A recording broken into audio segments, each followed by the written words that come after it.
friends. So I started crafting for sinners last night. I'm 19% of the way through. I got this from NetGalley. It comes out in October, and this is so much fun so far. Like, before I read this, before I started reading, I knew it was like some kind of craft store horror, and so I was predicting like what kind of craft supplies might be used as weapons.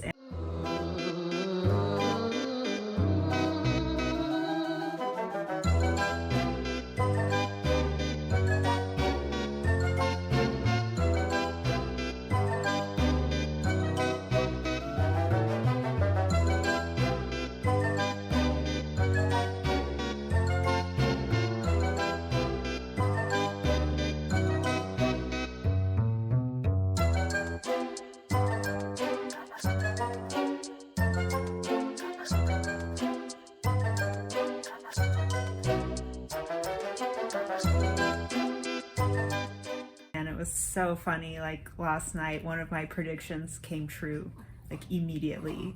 And let me tell you a little bit about this. So it is this girl who is living in a very small conservative town called Kill Devil in Kentucky. And recently, in the last few years, like, this ultra conservative like sect has kind of taken over the town. It's built this giant church and has started employing like a lot of the people in the town, and everyone has just become like quite different and a little bit scary. And it's becoming scary for her to live there because she is queer, she's bisexual, and she's living with a woman. And she was fired from her job at the craft store because the craft store is owned by the church, and they kind of like came up with some excuse for firing her when the rumors were going around. And she is just really struggling to make ends meet. She and her girlfriend are trying to save up money to move out of town, but it's just hard because she can't find like a good job. So she is knitting like custom pieces for cash, and she has to get all of her yarn from this craft store. And so her little game of like revenge is that she always steals yarn from the store that fired her. So one day she goes in and she's trying to get some yarn, shoving it up her sweatshirt, and guess what? She gets caught. And they lock down like all the doors. Like, it's just really, really strange. And it's turning into this game of her like trying to escape. And it's really, really creepy because she hears them saying on the radio, like, butterfly in the sky. So she's really freaked out, and it kind of feels like they're trying to butterfly in the sky. So it's pretty good so far. Like, it's funny and suspenseful, and yeah, so I hope this continues to be good. Darkness. He shook his head, trying to clear his mind, trying to focus on the man and the woman. Were it Indians? The man asked. The Pequot? Father thought. So strong that Father felt them burn into him, lucid and visceral. Okay, I'm now halfway through the book, and it's quickly becoming more of like a scary horror novel than like a haha funny, like she's using craft supplies to defend herself. Like, the hunt is on. She's trapped in this store, everyone is after her, but like she's not like a stupid victim in a horror movie where she's just like running around screaming. Like, she worked there, she knows every nook and cranny, and she knows her way around these aisles and the craft supplies. So she's using all of this information to her advantage, and we're learning more about why these people are doing this. I'm not gonna mention it, but it's quite gruesome, I have to say that. Like, some of the faces I can feel myself like contorting. It's like, because it's pretty gross. But if you're like easily put off by blood and guts and stuff, like, you might not enjoy it. It's not like that constantly, but I do feel myself occasionally being like super disgusted, but scared and having a good time at the same time. We'll see how it wraps up. No spoilers. Quick thing, there is a true crime podcast that occasionally gets like sprinkled in. That's actually how the book starts. Like, they mention that there's some kind of huge thing that went down, and yeah, so I'm enjoying that because I like when podcasts are in books. So yeah, I'll let you guys know how it wraps up.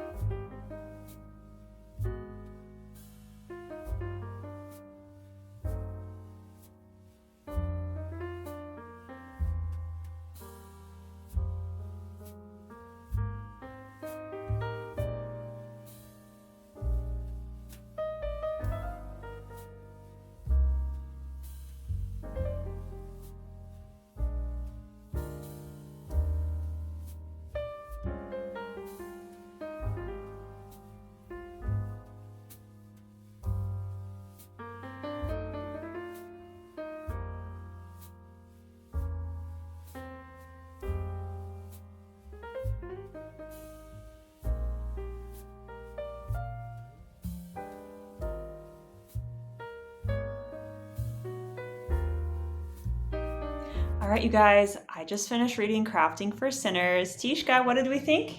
Did you like it? Did you like it?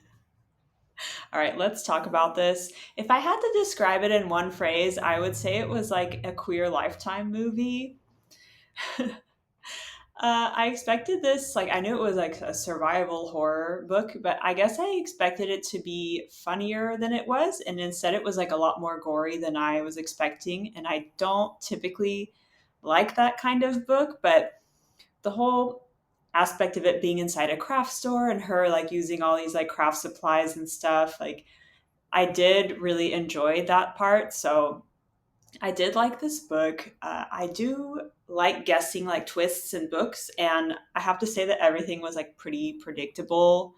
Um, yeah, so I wasn't really like surprised by anything that happened, and I enjoyed the suspense at first. Like I actually was like picking all of my nails off, but then after a while, like it just you have to like suspend disbelief so much because somehow like she's still alive and she's still fighting. Also, I forgot to mention before that she has diabetes, so like the fact that she's like losing all this blood and stuff is it just feels kind of impossible.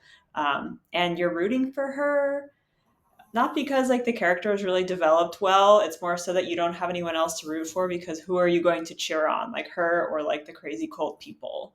So yeah, I thought it was pretty good.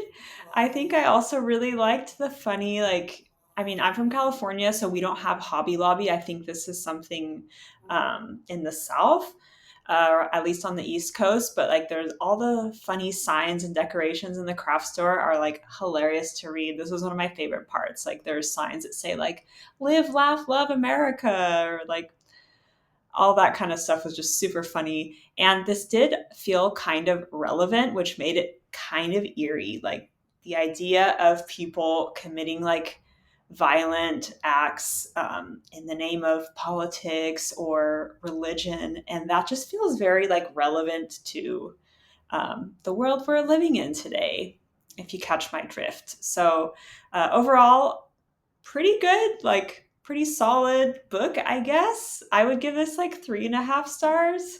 Let me know if you are planning on reading this book or if you read it, what you thought. Also, I just learned that the author, Jenny Kiefer, owns a small horror bookstore in Louisville, Kentucky. And I just think that's so awesome that she not only wrote this book, but that's like her whole vibe, like owning this small bookstore with her mom. So if anyone lives in Louisville, Kentucky, I'm going to go ahead and link her store. So yeah, thanks guys for watching, and we'll see you next time.